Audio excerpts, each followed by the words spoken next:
تو چی کار کردی؟ پاکش کن.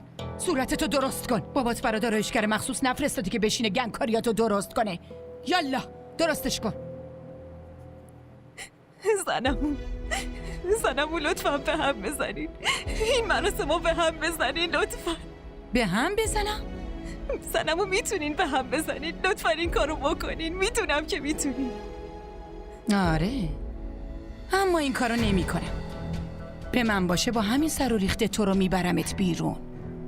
اما به هر حال یالا صورتتو پاک کن و رژ لبتم درست کن.